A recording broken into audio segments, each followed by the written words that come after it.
Hello friends, आपका स्वागत है अपना स्टडी लेक्चर यूट्यूब चैनल में। दोस्तों, जैसा कि आपको ये बोर्ड पे दिखाई दे रहा होगा यानी स्क्रीन पे, गोली दर्पण के लिए फोकस दूरी और दर्पण से वस्तु एवं प्रतिबिंब के बीच की दूरियों के बीच संबंध। यानी फ्रेंड्स, आपके चैप्टर में जो कि ये निगमन के लिए फार्मूला के लिए इसका मान नहीं आता है, बल्कि आपको सिर्फ फार्मूला लिखना है और इसके बेस पर आपको प्रश्नों को आंसर भी देने हैं। ठीक है, तो इनके फार्मूले के बारे में बात करेंगे और बहुत ही इंपॉर्टेंट है, तो वीडियो को पूरा देखिएगा। स्टार्ट कर दिया तो ताकि आज आपको समझ में आए कि चिन्ह परिपाटी क्या होती है, यानी वस्तु माइनस में कब ली जाती है, प्लस में कब ली जाती है, फोकस दूरी किसकी माइनस में होती है, किसकी प्लस में होती है, और इसके साथ साथ रेखीय आवर्धन के बारे में भी बात करेंगे। तो वीडियो को पूरा देखिएगा। थोड़ा लंबा वीडियो हो सकता है, लेकिन वीडियो आपके यूजफुल है, बहुत ही इंपॉर्टेंट है। यदि आपने इस वीडियो को पूरा समझ लिया अच्छे से, तो आपको एक भी सवाल, एक भी क्वेश्चन न्यूमेरिकल वैल्यू आपको एक भी नहीं छूटने वाला है, ये मेरी गारंटी है। तो आप इस वीडियो को पूरा देखिएगा ताकि आपको सारी बातें समझ में आए। तो आइए वीडियो को शुरू करते हैं। इसके पहले जितने भी वीडियो हमने अपलोड किए हैं उसको ऊपर आई बटन पे आपको मिल जाएगा, वहाँ से देख लीजिएगा। फ्रेंड्स, बात करते हैं गोली दर्पण की। तो अगर आपने देखा होगा, ये गोला ये होता है आपका अवतल दर्पण हो गया। ठीक है, अगर बाहर की ओर पॉलिश करते हैं तो परावर्तक तल दबा हो तो ये अवतल दर्पण होता है। अगर परावर्तक तल क्या हो, उभरा हुआ हो, तो ये होता है आपका उत्तल दर्पण। ठीक है फ्रेंड्स, तो ये हो जाएगा आपका P, जिसको ध्रुव बोलेंगे, ये हो जाएगा आपका फोकस, और ये हो जाएगा वक्रता केंद्र। ठीक है फ्रेंड्स, आप जानते हैं F क्या है, फोकस दूरी, इसको हम बोलेंगे F यानी फोकस दूरी। ठीक है फ्रेंड्स, और ये आपका होता बराबर किसके होता है, F बराबर R/2, यानी क्या होता है, वक्रता त्रिज्या। ठीक, ये R क्या है, वक्रता त्रिज्या। फोकस जो होता है वक्रता त्रिज्या का क्या होता है, आधा होता है। तो ये आपका हो जाएगा। ठीक है, ये टोटल यहां से वैल्यू जो है कि यहां तक आपकी क्या हो गई, ये R हो गई। अब फ्रेंड्स, जो कि अगर कोई वस्तु यहां पे रखी है, ठीक है, वस्तु अगर यहां पे रखी है, तो यहां से लेके यहां तक दर्पण के बीच की दूरी, इसको बोलते हैं U से। ठीक है, किससे डिनोट करते हैं, U से डिनोट करते हैं। यदि अवतल दर्पण है तो नीचे बनेगा प्रतिबिंब, ठीक है, उल्टा बनता है। और एक केस भी होता है जहां पे पीछे भी बनता है दर्पण, वो तो हमने डिटेल में बात कर लिया, उसको आपने वीडियो देख लिया होगा। यदि वस्तु क्या है कि दर्पण के सामने रखी है U, इसको बोलेंगे U, यानी U है वस्तु से दर्पण के बीच की दूरी। ठीक है, ये दूरी आपकी U हो गई।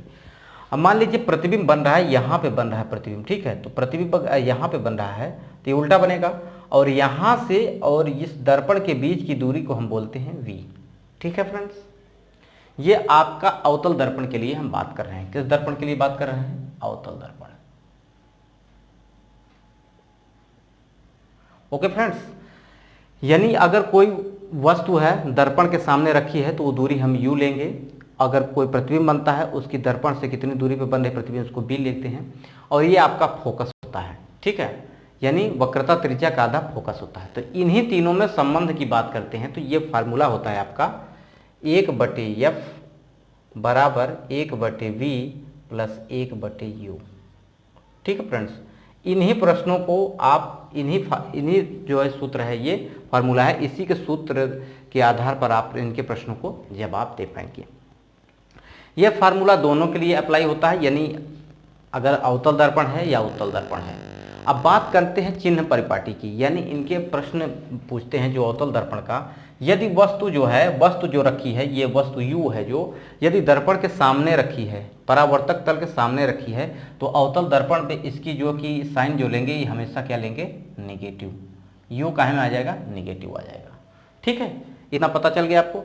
और यदि दर्पण के सामने वस्तु बन भी रही है, प्रतिबिंब बन रहा है, नीचे बन रहा है, देखिए दर्पण के सामने अगर बन रहा है अवतल दर्पण में, तो V भी क्या हो जाएगा, माइनस में हो जाएगा। यानी दर्पण के सामने जितना चीज यहाँ पे अगर हम बात करते हैं, ड्रॉ खींच देते हैं लाइन, तो ये आगे की तरफ जो भी भाग बन रहा है अगर है अवतल दर्पण, तो उसका जो कि साइन जो लेंगे माइनस लेंगे, तो यानी फोकस भी आपका कितना हो जाएगा, फोकस दूरी भी किस में होगी, आपकी माइनस में होगी। अवतल दर्पण के लिए बात करते हैं तो वस्तु अगर दर्पण के सामने रखी है तो माइनस में होगी, प्रतिबिंब दर्पण के सामने बन रहा है तो भी माइनस में, फोकस दूरी भी इसकी अवतल दर्पण की क्या में होगी, माइनस में होगी। ये बात आपको समझ में आया होगा। फ्रेंड्स, अगर यही बात करते हैं अवतल दर्पण की, तो ये आपका साइन कन्वेंशन पता चल गया होगा। ठीक है, अभी तो बहुत कुछ है, लेकिन इंपॉर्टेंट जो है वही आपको हम बता रहे हैं। ठीक है, अब फ्रेंड्स अगर हम बात कर लेते हैं उत्तल दर्पण की, ठीक है, तो उत्तल दर्पण में क्या होता है, उत्तल दर्पण का ये भाग जो होता है उभरा हुआ होता है, और परावर्तक तल जो होता है उभरा होता है, और पीछे की ओर इसमें क्या होता है, क्लेंकिंग होती है। तो अब यहाँ देखिए, ये आपका P हो जाएगा, ये आपका फोकस हो जाएगा, और यहाँ पे हो जाएगा वक्रता केंद्र। ठीक है फ्रेंड्स, ये बात आपको समझ में आई होगी। अगर वस्तु दर्पण के सामने ही रखी जाएगी, तो दर्पण के सामने वस्तु रखी गई है, इसका मतलब ये वस्तु है, तो इसकी U हो जाएगी दर्पण से दूरी। दर्पण से दूरी कितनी हो जाएगी, U हो जाएगी, और ये किस में होगी, दर्पण के सामने जो भी रहेगा वो माइनस में रहेगा। ठीक है, तो U हो जाएगा आपका माइनस में। माइनस में वैल्यू लेना है, कोई सवाल लेके एग्जाम्पल लेके हम आपको थ्रू समझा भी देंगे। आप देखिए फ्रेंड्स, अगर बात करते हैं इसकी फोकस की, तो फोकस देखिए दर्पण के पीछे है ना, यानी परावर्तक तल के पीछे है, तो इसकी फोकस वैल्यू जो हो जाएगी वो पॉजिटिव हमेशा ली जाती है। दर्पण के सामने रहेगा तो माइनस साइन लगाने हैं, चिन्ह लगाने हैं, दर्पण के पीछे रहेगा तो क्या होगा, पॉजिटिव होगा। अब बात करते हैं प्रतिबिंब, उत्तल दर्पण में हमेशा पीछे बनता है। उत्तल दर्पण में प्रतिबिंब क्या बनता है, पीछे बनता है, तो इसकी बी भी वैल्यू जो होगी वो जो प्रतिबिंब में होता है इसको किस में लेंगे, पॉजिटिव में। यानी यहाँ पे यू केवल माइनस में है और दो वैल्यू क्या है, प्लस में है। लेकिन अवतल दर्पण में क्या था, तीनों वैल्यू क्या थी, माइनस में थी, क्योंकि वो तीनों दर्पण के सामने थी। तो ये जान लीजिए। ठीक है, तो ये हो गया आपका इंपॉर्टेंट फार्मूला। इस फार्मूले के बेस पे आप प्रश्नों को सॉल्व कर पाएंगे। चलिए एक प्रश्न ले लेते हैं आपको, और उस प्रश्न के माध्यम से आपको सॉल्व करवा देते हैं।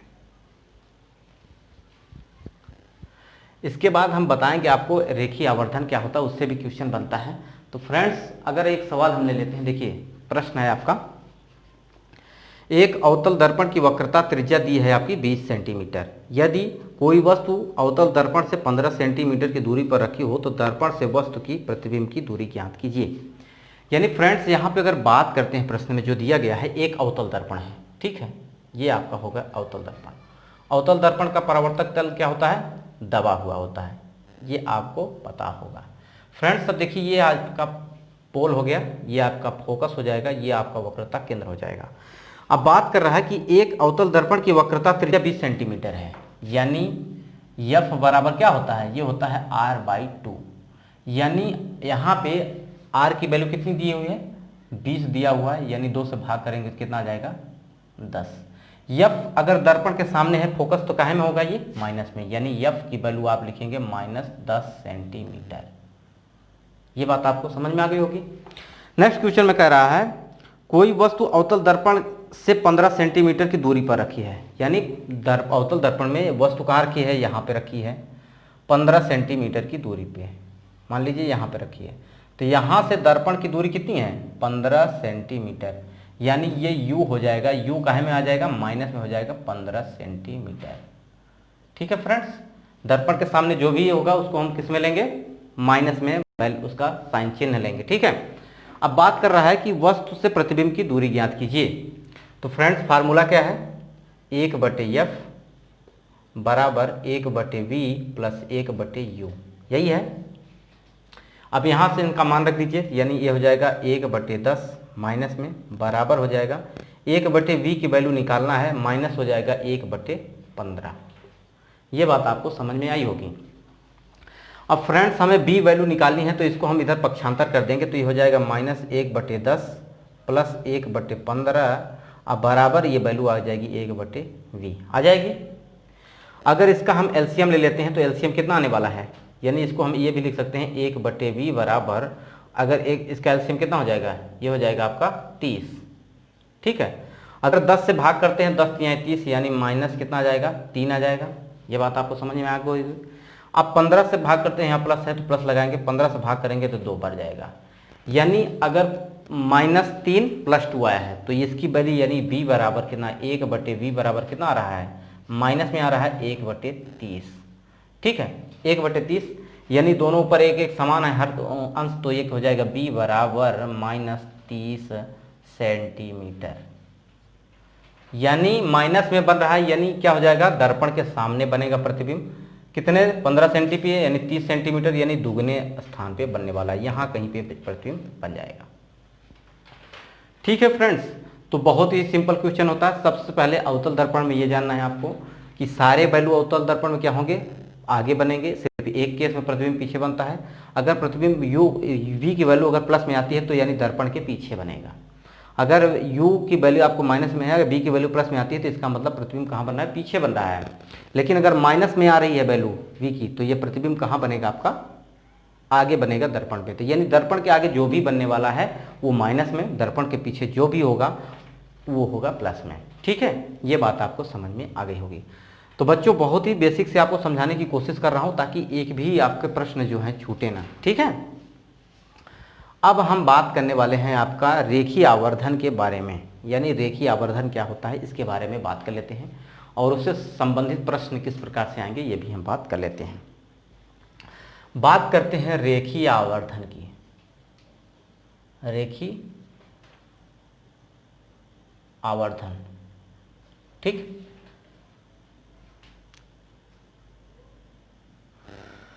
फ्रेंड्स, इसको यम से डिनोट किया जाता है। सबसे पहले यम से प्रदर्शित करते हैं। इसमें क्या होता है कि यम बराबर होता है आई बाई ओ।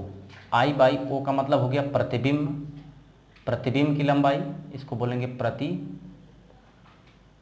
की लंबाई, प्रतिबिंब की लंबाई, अब बटे हो जाएगा वस्तु की लंबाई, वस्तु की लंबाई। ठीक है फ्रेंड्स, ये हमेशा बराबर होता है किसके, माइनस में बी बाई यू के बराबर होता है। क्या होता है, यानी यम बराबर आप लिख सकते हैं आई बाई ओ इक्वल में माइनस बी बाई यू। ठीक है फ्रेंड्स, अब माइनस आई बाई ओ यानी आई होता है प्रतिबिंब की लंबाई, ओ होता है वस्तु की लंबाई, माइनस में बी बाई यू।